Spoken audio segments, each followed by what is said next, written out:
शादी वाले दिन मेरी पत्नी घर से भाग गई। रिश्तेदार हमारा मजाक न उड़ाएं, इसलिए मेरी माँ ने मेरी शादी अपनी सहेली की बेटी से कर दी। लेकिन मैं ये शादी नहीं करना चाहता था क्योंकि वो अभी बहुत छोटी थी। अब मैं उसे कैसे समझाऊं कि शादी की पहली रात पति पत्नी क्या करते हैं। यही सोच रहा था कि मेरी कम उम्र पत्नी ने अचानक ही। दोस्तों, इस तरह की कहानियां और सुननी हो तो मेरी कहानियां चैनल को जरूर विजिट करना। मैं घर में सबसे छोटा था। मुझसे बड़े 2 भाई और 2 बहनें थीं। वे सब शादीशुदा थे। मैं सबका लाडला था। ज्यादातर ऐसा ही होता कि मेरे मुंह से बात निकलती नहीं कि पूरी हो जाती। हमारा घर एक खुशहाल घर था। एक दूसरे का ख्याल रखना, सम्मान देना, एक दूसरे के काम आना हमारे घर की परंपरा थी। मेरी माँ थोड़ी पुराने ख्यालों वाली थीं। अपने खानदान और आस पड़ोस की बातों को बहुत ज्यादा अहमियत दिया करती थीं। मेरी माँ का शुमार उन लोगों में होता था जो हमेशा हर काम में इस बात को तरजीह देते हैं कि लोग क्या कहेंगे। उनके इस जुमले से हम बहुत परेशान हो गए थे। न सिर्फ परेशान बल्कि तंग भी। मेरी माँ को इतनी परवाह हमारी नहीं होती थी जितनी लोगों की होती थी कि अगर ऐसा कर दिया तो लोग क्या कहेंगे, हमारी इज्जत खाक में मिल जाएगी। बस हर जगह मेरी माँ को अपनी इज्जत और लोग क्या कहेंगे ही दिखाई देता था। कभी कभी पापा भी चिढ़ जाते थे। पापा कहते, अरे कहने दो लोगों को, जो कहते हैं, किस बात की इतनी चिंता करती हो। लोग भले कुछ सोचते भी ना हो, मगर मेरी माँ का वही एक प्रकार का रटा रटाया वाक्य सबको चिढ़ाने के लिए काफी होता था। कभी कभी हालात ऐसे बदलते हैं कि खुशियों का पता ही नहीं चलता कि खुशियां क्या होती हैं। किसी ने सही कहा है, जिंदगी इम्तिहान उसी का लेती है जो सबका लाडला होता है। मैं जिस कॉलोनी में रहता था, दिशा भी उसी कॉलोनी में रहती थी। वो जब भी कॉलेज जाती तो रास्ते में आते जाते मैं उसे देखा करता और मुश्किल से ही अपने दिल को संभाल पाता था। मगर हमें कब पता होता है कि हमारी जिंदगी में कब कौन आ जाता है और हमारे लिए इतना इम्पोर्टेंट हो जाता है कि हम उसके बिना जीने के बारे में सोच भी नहीं सकते। ऐसा ही हाल मेरा हुआ था। दिशा इतनी खूबसूरत थी कि कोई उसे एक नज़र देखे तो दोबारा देखने की इच्छा जरूर करेगी। वो किसी परी से कम नहीं थी। ऐसा लगता था जैसे भगवान ने उसे बड़ी फुर्सत में बनाया हो। माँ अपनी पढ़ाई से फ्री हो चुका था और नौकरी न मिलने की वजह से ज्यादातर मोहल्ले में इधर उधर खड़ा हुआ पाया जाता था। एक दिन दिशा कॉलेज के लिए निकली तो रास्ते में ही मैंने उसे रोक लिया। सोचा उससे बात करके देखता हूँ क्या कहती है। लेकिन मेरी इस हरकत से वो बहुत घबरा गई थी। मगर मैंने सिर्फ उसके भाई का नाम लेकर उसके बारे में पूछा। मैंने पूछा कि आकाश आजकल दिखाई नहीं देता। उसकी घबराहट देखकर मेरी कुछ और कहने की हिम्मत ही नहीं हुई थी, बल्कि उसकी इतनी ज्यादा घबराहट देखकर मुझे शर्मिंदगी होने लगी थी। मेरी वजह से वो कितनी परेशान हो गई थी।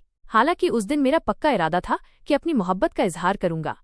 इधर मेरी माँ मुझे नौकरी तलाश करने पर जोर डाल रही थी। उनकी एक रट थी कि जल्दी नौकरी तलाश करो ताकि तुम्हारी भी शादी कर सकूं। और मैं अभी ये सब नहीं चाहता था। सब दोस्त कहते थे कि शादी एक बहुत बड़ी जिम्मेदारी होती है, यूं कहना चाहिए कि बहुत बड़ी बर्बादी होती है।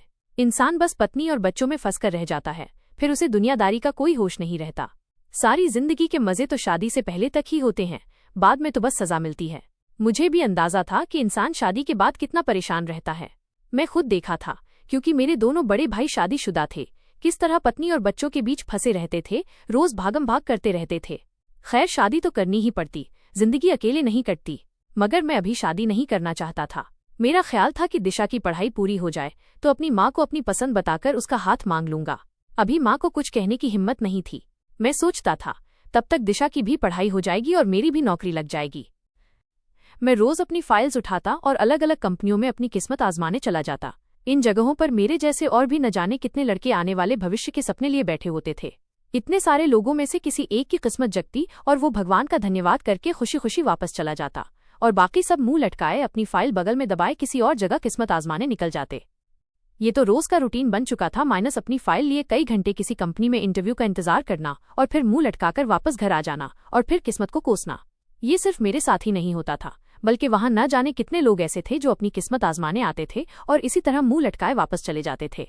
मैं भी अपनी दिशा को आते जाते देखता तो ठंडी आह भरता कि कब मुझे नौकरी मिलेगी और कब मैं अपनी माँ को रिश्ते के लिए दिशा के घर भेजूं।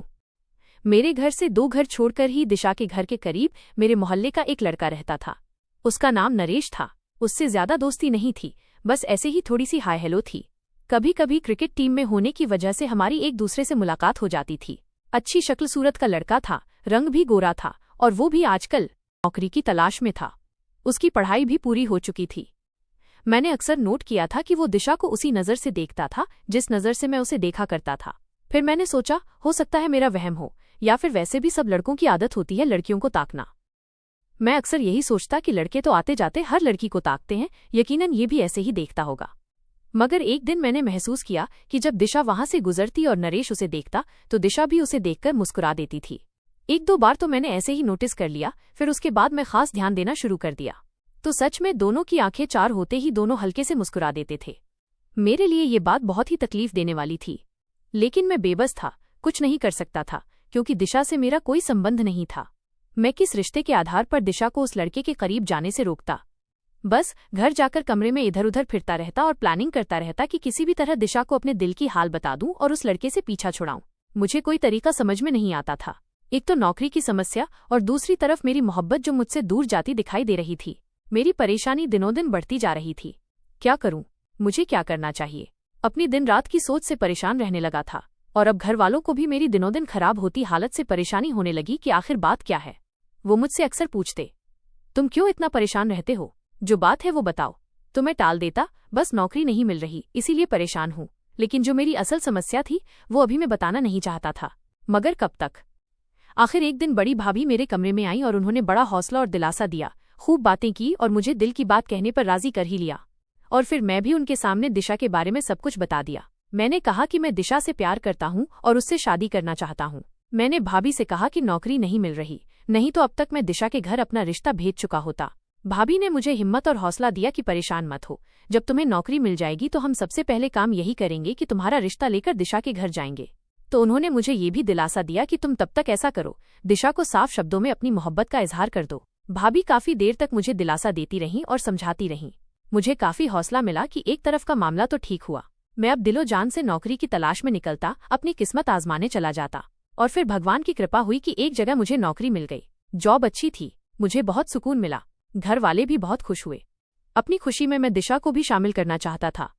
सोचा शाम को भाभी से कहूंगा कि मेरे साथ उसके घर चलें और दिशा और उसकी मम्मी को ये खुशखबरी दें और इशारों इशारों में उन्हें बताएं कि हम दिशा से रिश्ता जोड़ना चाहते हैं। पहले तो भाभी नहीं मान रही थी, लेकिन मेरे बार बार कहने पर भाभी मान गई। मुझे बहुत खुशी हुई, मैं बहुत खुश था और ऐसा लग रहा था कि चीख चीख कर अपनी खुशी का इजहार करूं। मगर ये बचकानी इच्छा मैंने अपने दिल में ही रखी। मैंने छत पर जाकर एक लंबी सांस ली। इस दौरान मेरी नजर सामने वाले घर की छत पर पड़ी जहां नरेश और दिशा आपस में बात कर रहे थे। मेरी सांस वहीं की वहीं रुक गई थी। मेरी आंखों में नफरत और दिमाग में गुस्से का तूफान चलने लगा क्योंकि वो पूरी ध्यान से दिशा से इशारों में कुछ बातें कर रहा था। दिशा अपने आंगन में खड़ी थी। मुझे बहुत तेज गुस्सा आ रहा था। मैं अपने जज्बातों पर काबू नहीं पा रहा था। इतने में दिशा की नजर मुझ पर पड़ गई और वो जल्दी से कमरे में चली गई। मैं नफरत से उस लड़के को घूरने लगा। मुझे उस पर बहुत ज्यादा गुस्सा आ रहा था। मैं मन ही मन कुछ कहने लगा कि मैं इस लड़के को छोड़ूंगा नहीं। कुछ देर बाद वो लड़का भी नीचे उतर गया। मैं फिर सोचने लगा कि अब क्या करूं। इससे पहले कि पानी सिर से गुजर जाए मुझे कोई कदम उठाना ही होगा। मुझे जल्दी ही कुछ करना होगा। यही सोचते हुए मैं नीचे आ गया। सबने मिलकर खाना खाया। फिर मैंने भाभी को सारी बात बताई और फिर भाभी से कहा कि मम्मी से भी बात करो और उन्हें इस रिश्ते के लिए तैयार करो। मैं जल्द से जल्द शादी करना चाहता हूँ। भाभी ने मुझे तसल्ली दी और कहा कि आज ही मम्मी जी को तुम्हारी पसंद के बारे में बताऊंगी और जल्दी ही समस्या का कोई हल निकालते हैं। भाभी ने यह भी कहा कि खुद को ठंडा रखो, उस लड़के को इग्नोर करो। और मैंने ऐसा ही करने की कोशिश की, मगर मैं अंदर ही अंदर उबल रहा था और डर भी रहा था कि कहीं वो लड़का मुझसे पहले ही मेरी दिशा को उड़ा न ले। खैर, मेरी चिंता देखकर भाभी ने मम्मी को सारी बात बताई। पहले तो मम्मी नहीं मानी कि अभी नहीं, अभी तो नौकरी लगी है, वैसे भी पड़ोसी हैं, अगर बात न बनी तो लोग क्या कहेंगे कि जरूर लड़का और लड़की पहले से सेट थे। लेकिन किसी न किसी तरह भाभी ने माँ को तैयार कर ही लिया और फिर मेरी मम्मी और भाभी मेरा रिश्ता लेकर दिशा के घर गईं।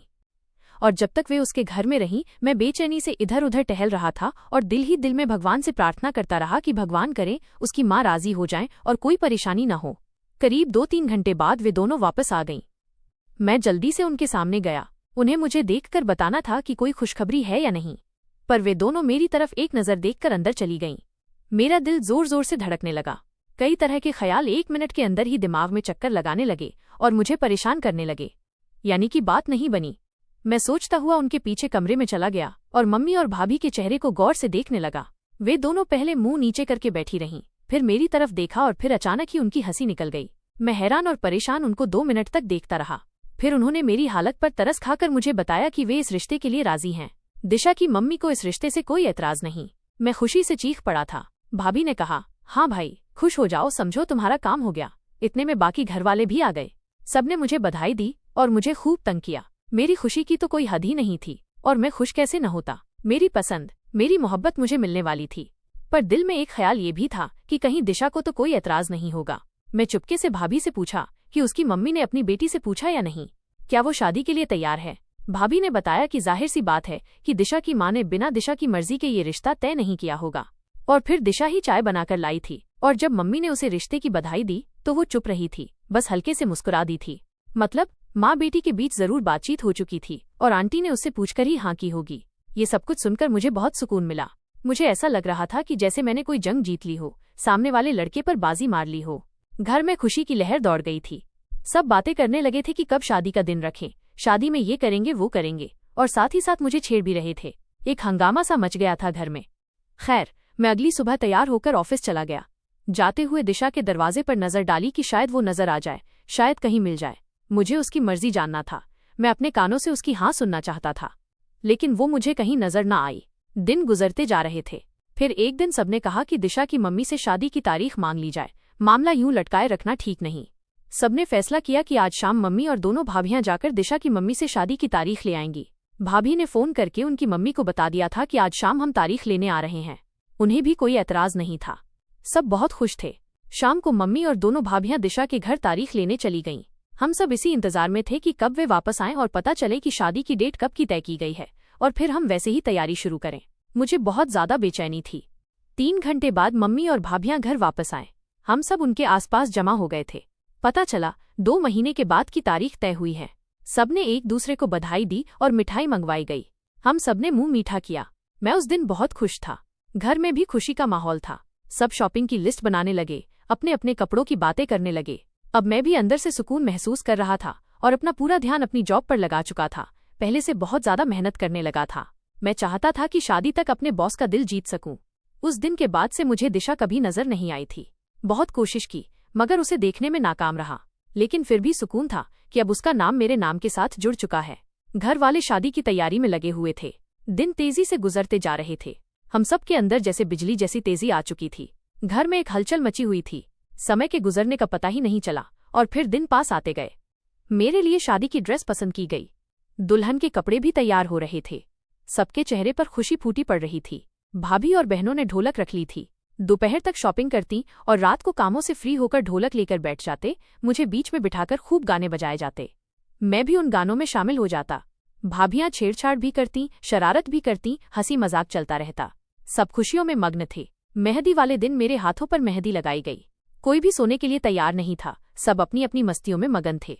सुबह मुझे दूल्हा बनना था, वो भी अपनी पसंद की लड़की का। ये सोचकर ही मेरे दिल में गुदगुदी सी हो रही थी। सारी तैयारी पूरी थी। आधी रात के बाद पता नहीं कौन सा समय था जब मम्मी ने सबको डांट कर सुलाया। सुबह बारात की तैयारी करना है, चुपचाप सब सो जाओ। सब लोग सुबह जल्दी ही उठ गए और बारात की तैयारी करने लगे। टेंट भी लग चुका था। मैं तो ऐसे ही टहलता हुआ बाहर निकल आया और दिशा के घर की तरफ झांका, लेकिन वहां तो बहुत ही खामोशी थी। पता नहीं क्यों, 3-4 दिन पहले तो वहां भी खूब रौनक थी, लेकिन आज इतनी खामोशी क्यों थी। मैंने भाभी से कहा कि जाकर पता करे, लेकिन भाभी ने मुझे चुप कर दिया कि कुछ देर में तुम्हारी शादी होने वाली है, ज्यादा उतावले मत बनो। लेकिन मैंने भी जिद करके भाभी को दिशा के घर भेज दिया। मेरी जिद को देखते हुए भाभी चली गई थीं। थोड़ी देर बाद आई तो मैंने देखा कि भाभी के चेहरे पर कुछ परेशानी थी। जिस खुशी से वो गई थी, वापस आकर उनकी खुशी गायब हो चुकी थी। उनके चेहरे पर चिंता के भाव उभर आए थे। मम्मी उनके कंधे पकड़कर पूछ रही थी, क्या हुआ, तुम्हारा चेहरा क्यों उतरा हुआ है। मैं भी भाभी के पास पहुंच गया था। मैंने कहा, भाभी सब ठीक तो है ना। भाभी खामोशी से मेरी तरफ देख रही थी। मम्मी ने फिर गुस्से से खामोशी का कारण पूछा। वो धीरे से बोली, मम्मी जी, जब मैं लड़की वालों के घर गई तो दिशा की मम्मी रो रही थी। घर में सब बहुत परेशान थे। मैंने हैरत से उनकी तरफ देखा। पहले तो मैं समझी बेटी की जुदाई में ऐसा है। जब मैंने दिलासा दिया तो उन्होंने मेरे आगे हाथ जोड़ दिए। मैं बहुत हैरान हुई कि आंटी, ये आप क्या कर रही हैं? भगवान के लिए कुछ बताएं, आखिर बात क्या है? तब वो कंपकंपाती आवाज में बोली कि दिशा इस शादी से खुश नहीं थी। हालांकि मैंने पूछा था तो उस समय वो खामोश रही थी। सिर्फ इतना कहा था कि अभी मैं शादी नहीं करना चाहती। मगर उसके पापा ने समझाया था, अभी नहीं तो जब भी करनी है करनी तो है, और फिर रिश्ता अच्छा है बेटी, देखो वो लोग भले लोग हैं, तो फिर अभी शादी करने में क्या दिक्कत है। फिर वो खामोश हो गई थी। हम सब समझे कि वो शादी के लिए धीरे धीरे खुद को तैयार कर लेगी। हमारे मुंह पर कालिख लगाकर पता नहीं कब घर से चली गई। आप लोग हमें माफ कर दें, ये कहकर वो बेहोश हो गई। उनकी बहन ने पानी के छींटे मारे, तब कहीं जाकर उन्हें होश आया। उनकी हालत बहुत खराब है। भाभी के मुंह से इतना सुनना था कि मेरी मम्मी सोफे पर गिर पड़ी और मेरे पाँव के नीचे से भी जमीन निकल चुकी थी। भाभी की बताई कहानी सुनकर और ऊपर से मम्मी की खराब हालत देखकर मैं परेशान हो गया था। हे भगवान, ये सब क्या था? पर ऐसा मेरे ही साथ क्यों हुआ? मेरा दिल अंदर ही अंदर रो रहा था। सबने मम्मी को उठाकर बेड पर सुलाया, पानी पिलाया। जिस घर में थोड़ी देर पहले खुशियां चहल पहल रही थी, नाच रही थी, वहां अब गम के साए मंडराने लगे थे। बेचैनी और बेकरारी सबके चेहरे पर दिखने लगी थी। मैं अपने कमरे में आकर सिर पकड़कर बैठ गया। मेरा दिल चाह रहा था कि चीख चीख कर अपने दिल का सारा गुस्सा निकाल दूं। आखिर उसने मेरे साथ ऐसा क्यों किया? पहले ही मना कर देती, यूं सबके सामने रुस्वा तो न करती। अब क्या होगा? सारे मेहमान आ चुके थे। पंडित जी भी तैयार बैठे थे। बारात जाने के लिए तैयार थी। यार दोस्त हौसला दे रहे थे, लेकिन दिल को किसी भी तरह दिलासा नहीं मिल रहा था। कुछ देर के बाद मम्मी कमरे में आई। मैं उन्हें देखकर खड़ा हो गया। वो सदियों की बीमार लग रही थीं। मैंने बड़ी मुश्किल से अपने आंसू रोके हुए थे। मम्मी ने मुझे सीने से लगाया। मैं छोटे बच्चों की तरह मम्मी के सीने से लगा और फिर मेरे आंसू खुद ब खुद बहने लगे। शायद दिशा तुम्हारी किस्मत में नहीं थी बेटा। मम्मी ने मुझे बहुत हौसला दिया, लेकिन इस समस्या का जो हल बताया उसे सुनकर मेरा सिर घूम गया था।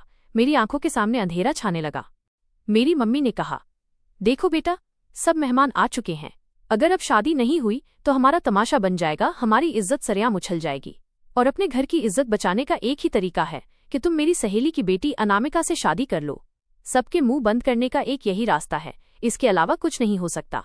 या तो लोगों के सामने अपनी माँ का तमाशा बनवा लो या खामोशी से मेरी बताई हुई लड़की से शादी कर लो। मैंने अपनी मम्मी से कहा, लेकिन मम्मी, वो तो बहुत छोटी है और मैं अभी शादी नहीं करना चाहता। मुझे थोड़ा टाइम दे, मैंने मम्मी से विनती भरे शब्दों में कहा। मम्मी ने कहा, टाइम किस बात का टाइम? तुम्हारी पसंद पर हम सबने खामोशी से सिर झुका दिया था। तुम्हारे कहने पर उसके घर रिश्ता लेकर गए। तुम्हारी पसंद पर कोई एतराज नहीं किया।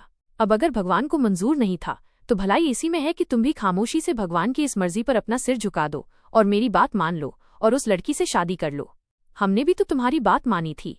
जिस लड़की के बारे में तुमने कहा, हम उसके घर तुम्हारा रिश्ता लेकर गए, लेकिन उसने अपने माँ बाप की इज्जत का भी ख्याल नहीं किया, तो अब उसके बारे में सोचना बेवकूफ़ी है।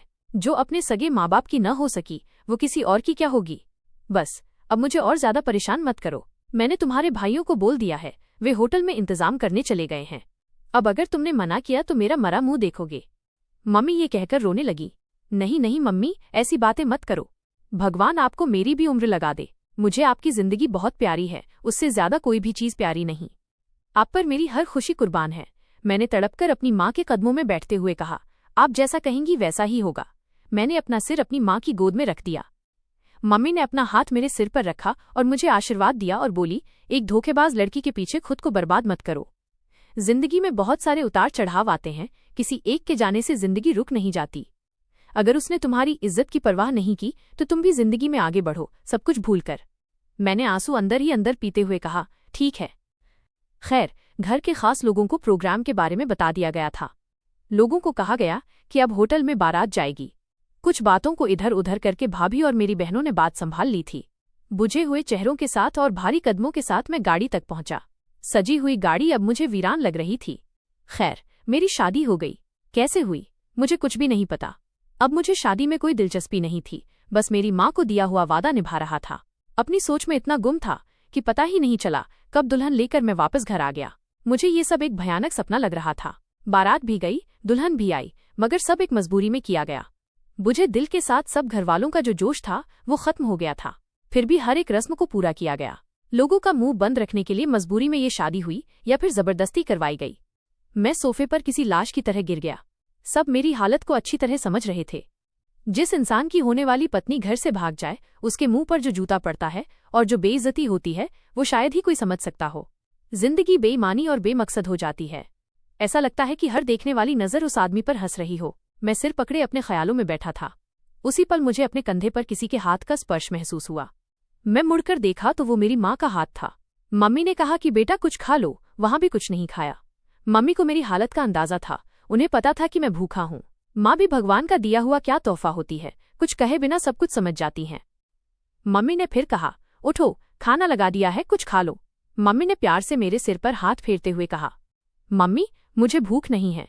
मैंने उनके हाथ थामते हुए कहा, लेकिन मम्मी ने जबरदस्ती की तो उनकी खातिर थोड़ा सा खा लिया। भाभी ने कहा, जाओ अब अपने कमरे में। मैंने उनकी तरफ देखा। प्लीज अब तो मेरे साथ कोई जबरदस्ती मत करो। मेरी आंखों में बेबसी के आंसू चमकने लगे थे। भाभी ने मुझे समझाया, बुरी बात है, अब वो तुम्हारी पत्नी है, उसकी जिम्मेदारी उठाना अब तुम्हारा फर्ज है। तुम्हारे लिए भले ही आज की रात सबसे बुरी रात हो, लेकिन उसके लिए तो ये सपनों भरी रात है। आज की रात के लिए उसने भी न जाने कितने सपने सजाए होंगे।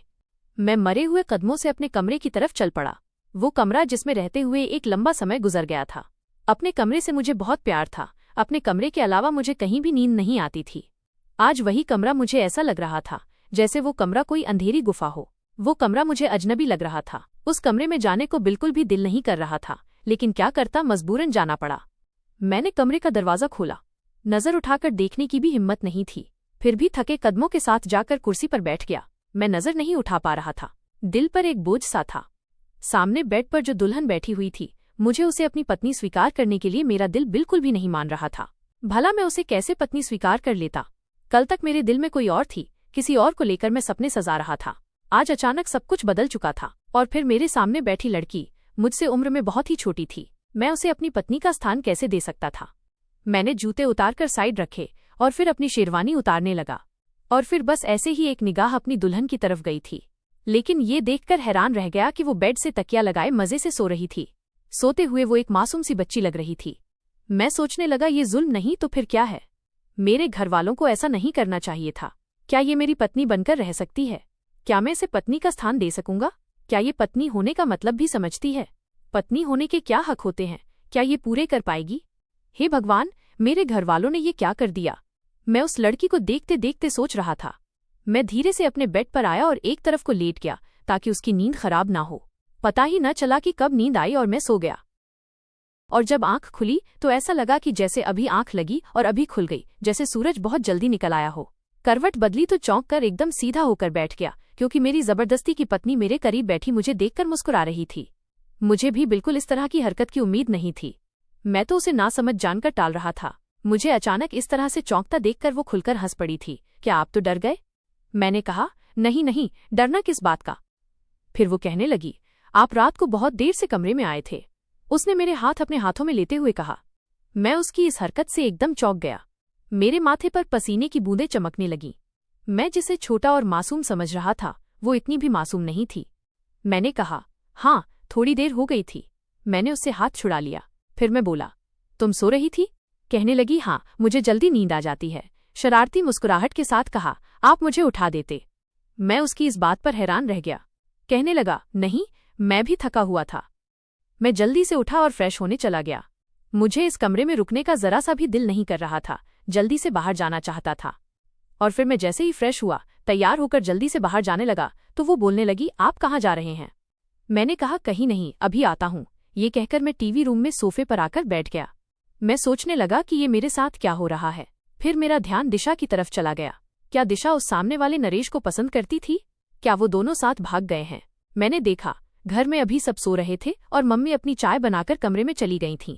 आराम से उठकर मैं बाहर निकल गया। दिशा के घर की तरफ देखने की इच्छा अब मर चुकी थी। हाँ, उस लड़के का पता करवाना चाहता था। एक तरफ कुछ बच्चे खेल रहे थे। मैंने एक बच्चे को प्यार से बुलाया और कहा कि सामने घर से नरेश भाई को बुलाकर लाओ। वो बच्चा मेरी बात सुनकर जाने लगा, लेकिन मैंने कुछ सोचकर उस बच्चे को रोक दिया और खुद ही नरेश के घर की तरफ बढ़ गया। और फिर मैंने उसके घर का दरवाजा बजाया। 3-4 बार ऐसा करने के बाद एक आदमी बाहर आया। न वो उसके पापा थे न भाई। एक ही मोहल्ले में रहते थे, लेकिन वो मुझे नहीं जानते थे। मैंने कहा कि मैं नरेश का ऑफिस वाला दोस्त हूँ। मैंने देखा, वो आदमी जो कोई भी था, यकीनन नरेश का मामा चाचा जो भी था, उसके चेहरे पर घबराहट थी। उसकी परेशानी मैंने भांप ली। कहने लगा, नरेश दरअसल किसी काम से शहर से बाहर गया है, कोई जरूरी काम था। मैंने पूछा तो उसने कुछ हकलाती हुई आवाज में कहा, हाँ, कुछ जरूरी काम था। मैंने पूछा, कब तक आएगा? मुझे उससे बहुत जरूरी काम था। वो आदमी कहने लगा, अभी तो कुछ नहीं पता कि कब तक आएगा। फिर ये कहकर उन्होंने दरवाजा बंद कर लिया। लेकिन मैं वहां से हटा नहीं। मैं दरवाजे के पास ही खड़ा हुआ था। मुझे अंदर से कुछ आवाज आने लगी। अंदर से आवाज आ रही थी, कोई कह रहा था, अब उसके दफ्तर से भी पूछने के लिए लोग आने लगे। कल मोहल्ले वालों को पता लगेगा। हमारे बेटे का कारनामा ऐसा है, हम किसी को मुंह दिखाने के काबिल नहीं रहेंगे। कम से कम पहले ही बता देता तो इज्जत से उसका रिश्ता मांग लेते। उस लड़की के घर वालों के मुंह पर भी कालिख लगा दिया और हमें भी किसी को मुंह दिखाने के काबिल नहीं छोड़ा। मैं खड़ा ये सब बातें सुन रहा था। मेरा शक अब यकीन में बदल चुका था, यानी वो दोनों एक साथ घर से भाग चुके थे। मुझे उसी दिन समझ जाना चाहिए था और उनके मामले में टांग नहीं अड़ानी चाहिए थी। इस रुसवाई से यही अच्छा था कि मैं अपनी एक तरफा मोहब्बत का गला घोट देता तो 2 घर टूटने से बच जाते। मेरा घर तो न चाहते हुए बच गया था, मगर दिल तो टूट चुका था। मैं कुछ देर तक वहां खड़ा रहा, फिर अपने शरीर का बोझ उठाए वापस घर आ गया। मम्मी ने मुझे बाहर से आते देखा तो हैरान हुई, कहने लगी, तुम कब बाहर गए थे और फिर क्यों गए थे? तबीयत तो ठीक है? उन्होंने चिंताजनक शब्दों में पूछा था। मम्मी, बस ऐसे ही गया था। मम्मी ने पूछा, अच्छा ये बताओ, अनामिका सो रही है या जाग गई? मैंने ऐसे ही लापरवाही से कहा, मुझे नहीं पता, शायद जाग गई होगी, देख लो खुद ही जाकर। मैं वहीं सोफे पर लेट गया। मेरे दिमाग में नरेश के घर से आने वाली बातें गूंज रही थीं। मैं सोचने लगा, इसका मतलब वो दोनों एक दूसरे से मोहब्बत करते थे और मेरे साथ रिश्ता होने पर दोनों ने घर से भाग जाना सही समझा। कितना भयानक और तकलीफ भरा कदम उठाया उन दोनों ने। अगर दिशा पहले ही अपनी पसंद अपनी माँ को बता देती तो ये सब कुछ न होता। ये सब कुछ मेरी वजह से हुआ।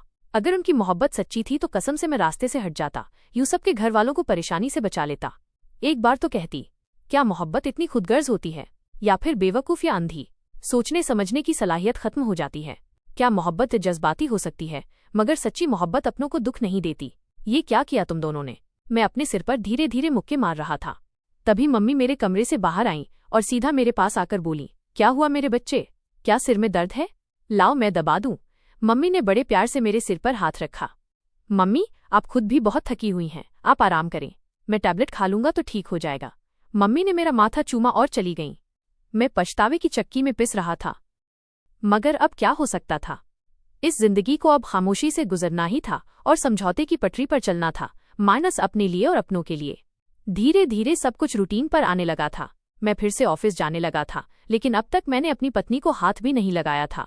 हालांकि मुझे अंदाजा हो गया था कि वो बहुत ही अच्छी और समझदार है। वो कम उम्र जरूर है, लेकिन बेवकूफ नहीं। उसने बहुत ही समझदारी के साथ पूरा घर संभाल लिया था। उसके अच्छे व्यवहार से सब घर वाले बहुत खुश थे। मेरी भी बहुत सेवा करती थी, मेरे साथ हंस हंसकर बातें करती। जब वो हंसती तो उसके गाल पर एक डिम्पल पड़ जाया करता था, जो उसकी खूबसूरती को 4 चांद लगा देता था। उसके मासूम से चेहरे पर यह डिम्पल बहुत ही प्यारा लगता था। मैं न चाहते हुए भी उसकी तरफ देखता रह जाता था। धीरे धीरे मेरे दिल से दिशा का गम निकलता जा रहा था और मेरे दिल में अनामिका की मोहब्बत बढ़ने लगी थी। सच कहते हैं, तूफान जितनी तेजी से आता है उतनी ही तेजी से गुजर भी जाता है, लेकिन बहती हुई नदी धीरे धीरे बहती रहती है और हमेशा बहती है। दिशा के लिए मेरा प्यार एक तूफान था जो एकदम से खत्म हो गया था, लेकिन अनामिका के लिए मेरी मोहब्बत शांत बहती हुई नदी की तरह थी, जो मेरे दिल में धीरे धीरे बढ़ती जा रही थी। अनामिका बहुत ही शरारती थी। जब भी मैं ऑफिस से थका घर आता तो उसकी शरारतें मेरा मूड खुशनुमा बना देती थी। धीरे धीरे हमारी शादी को 6 महीने गुजर चुके थे, लेकिन अभी तक मैंने अनामिका को हाथ नहीं लगाया था। लेकिन उस रात जब मैं अपने लैपटॉप पर अपने ऑफिस का कुछ काम कर रहा था, अनामिका मेरे बराबर बेड पर लेटी हुई थी, लेकिन मैं उसकी नजरों की तपिश महसूस कर रहा था। वो बार बार मुझे ही देखे जा रही थी। मुझे उसकी नजरों से उलझन हो रही थी। तभी उसने कुछ ऐसी बात कह दी कि मेरा मुंह खुला का खुला रह गया। अनामिका बोली, सुनिए, क्या आप वो हो? मैं उसकी बात का मतलब ही नहीं समझा था, या फिर समझकर भी न समझने का बन गया था। मैंने कहा, तुम कहना क्या चाहती हो? मैं समझा नहीं। उसने फिर कहा, मुझे लगता है तुम वो हो। इस बार मुझे गुस्सा आ गया। मैंने कहा, देखो मैं एक नॉर्मल इंसान हूं और मुझसे इस तरह की बात करने की तुम्हारी हिम्मत कैसे हुई? मेरी बात पर वो खिलखिलाकर हंस पड़ी। कहने लगी, हमारी शादी को 6 महीने हो गए हैं, लेकिन तुम मेरे पास ही नहीं आते, तो मैं समझी कि शायद तुम नामर्द हो। लेकिन कोई बात नहीं, अगर तुम नामर्द भी हो तब भी मैं तुम्हारे साथ पूरी जिंदगी गुजार लूंगी, क्योंकि मुझे तुमसे मोहब्बत हो गई है। अनामिका ने अपनी मोहब्बत का इजहार कर दिया कि मैं तो उसे आंखें फाड़ के देखता रह गया, लेकिन उसकी नामर्द वाली बात पर मुझे गुस्सा आ गया था। मैंने अनामिका से कहा कि मैं नामर्द नहीं हूं। मेरी बात पर अनामिका की आंखों में फिर शरारत उभर आई थी, और फिर उस रात मैंने अनामिका पर साबित कर दिया कि मैं नामर्द नहीं हूं। मैंने उसके खूबसूरत और नाजुक से शरीर को बाहों में भर लिया था और पूरी रात अपनी मोहब्बत से सराबोर करता रहा। अब तक मेरे मन को शायद दिशा जकड़े हुई थी, लेकिन अब मेरे मन पर पूरी तरह अनामिका का कब्जा हो चुका था। अनामिका को बाहों में भरते ही दिशा का ख्याल दूर दूर तक मेरे दिमाग में नहीं था। अब सिर्फ अनामिका ही मेरी जिंदगी थी, अनामिका ही मेरी मोहब्बत थी। मेरी और अनामिका की शादीशुदा जिंदगी की शुरुआत हो चुकी थी और मैं अनामिका के साथ बहुत खुश था। मुझे अनामिका से कोई शिकवा नहीं था। दिनों दिन मेरी और अनामिका की मोहब्बत बढ़ती ही जा रही थी। कभी कभी तो मुझे खुद पर हैरत होती, फिर भला वो क्या था जो मैं दिशा के लिए महसूस करता था, क्योंकि अब तो मेरे दिल में दिशा का कहीं कोई नाम ही नहीं था। कुछ समय बाद पता चला कि नरेश वापस लौट आया है, लेकिन दिशा नहीं आई थी। मुझे पता था कि दिशा और नरेश साथ गए थे। नरेश के माँ बाप को भी पता था कि दिशा और नरेश साथ गए थे, लेकिन जब नरेश आ गया तो दिशा क्यों नहीं आई? मेरे दिल में अजीब हलचल होने लगी थी। दिशा के माँ बाप को शायद पता नहीं था कि दिशा किसके साथ गई है। वे लोग तो यही सोचे बैठे थे कि उनकी लड़की घर से भाग गई है और किसी के साथ जिंदगी हंसी खुशी गुजर रही होगी। लेकिन नरेश को देखकर मुझे दिशा के लिए इंसानियत के नाते चिंता होने लगी। पता नहीं वो कहाँ कहाँ धक्के खा रही होगी, लेकिन जो कुछ उसके नसीब में हुआ है खुद उसने ही अपने हाथों लिखा है। इसमें कोई किसी का कुछ नहीं बिगाड़ सकता। शायद माँ बाप का दिल दुखाने वाली लड़कियों का यही अंजाम होता है। वो कभी जिंदगी में खुश नहीं रह सकती। माँ बाप के फैसले कभी गलत नहीं होते। वे तो अपने बच्चों के लिए हमेशा भला ही सोचते हैं। मैंने अनामिका पर एक प्यार भरी नजर डाली। वो भी मुझे देखकर मुस्कुरा रही थी। मेरी जिंदगी में तो अब किसी बात की कमी नहीं थी, लेकिन इंसानियत के नाते मैं सब कुछ जानकर भी अनजान नहीं बन सकता था। मैंने दिशा के माँ बाप को सारी सच्चाई बता दी नरेश के बारे में। और फिर जब नरेश के माँ बाप ने पुलिस के जरिए नरेश से पूछताछ की तो उसने सच उगल दिया कि वो दिशा को साथ ले गया था। वे बिना शादी के ही एक साथ रह रहे थे। नरेश ने बताया कि 2 महीने तक साथ रहने के बाद उसने दिशा को छोड़ दिया था। दिशा डर की वजह से अपने माँ बाप के पास नहीं आना चाहती थी और वहीं कोई छोटी मोटी नौकरी करके अपना गुजारा कर रही थी। पुलिस के जरिए दिशा के माँ बाप दिशा को वापस ले आए और अब इस इंतजार में बैठे हैं कि दिशा की किसी अच्छी जगह शादी हो जाए। नरेश को पुलिस वालों ने जेल में डाल दिया, पर जो भी था नरेश को इस तरह नहीं करना चाहिए था, क्योंकि दिशा ने उस पर कितना भरोसा किया था। दोस्तों, कहानी कैसी लगी कमेंट करके जरूर बताएं। वीडियो को लाइक और चैनल को सब्सक्राइब जरूर करें।